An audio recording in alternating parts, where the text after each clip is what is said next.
Okay, hi. Um, I've never done this before, but I've been watching this walkaway movement, very impressed by it. So I thought I'd give my story for what it's worth. My name is Fran. I live in New Jersey, in a section of New Jersey that is completely Democratic, liberal.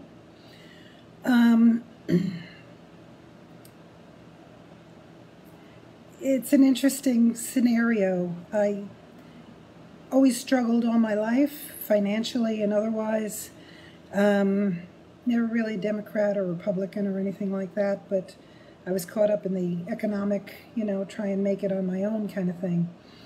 When I finally got to the point where I could afford to have my own place, I probably could have afforded an area that was more well-to-do, whatever, but I didn't want to live for my mortgage. So I purchased a condo in a lower middle income area, mainly Hispanic and Black, known for gangs and not the best safety, security area. Anyway, long story short, when I was purchasing my place, the broker that I was working with asked me what my political affiliation was. I was like, I don't know. So he said to me, well, you want to register as a Democrat. You're in a Democratic area, and trust me, if you register as anything other than that, your property taxes will be 10 to 20% higher, and you'll have a hard time, and you basically won't be able to live a peaceful existence. So I registered as a Democrat to help ensure my security and safety. That in and of itself says something. That's like, what?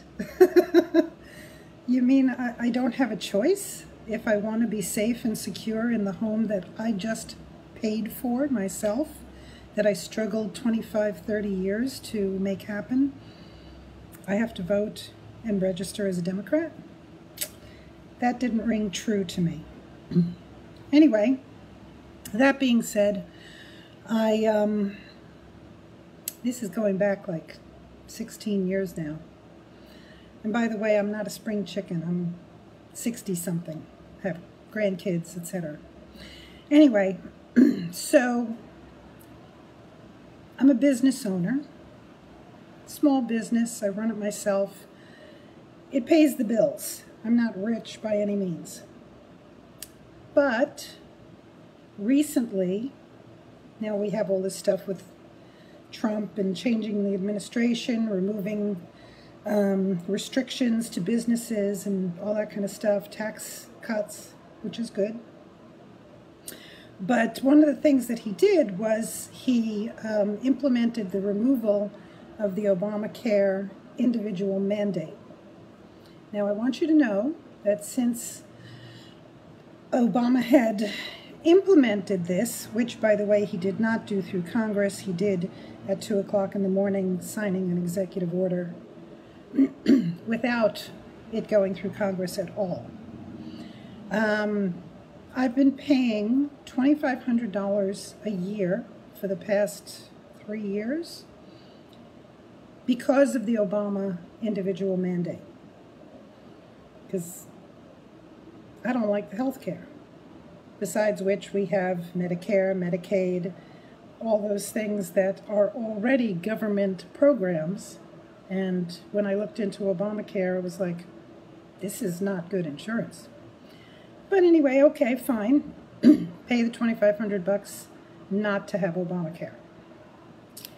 Good. So Trump announces this has been eliminated. I'm thinking, thank goodness. This year, 2018, is the last year I have to pay this. Long story short, we just heard the city that I live in New Jersey, which again is very Democrat, has just announced that starting next year, they are going to continue the individual mandate, separate from the federal government thing. So I still have to pay that money, unless, of course, I move to a conservative Republican area, which at my age, whatever. Anyway, so I vote Republican, just so you know at this point. I did vote for Trump because I couldn't stand what I saw from the other side.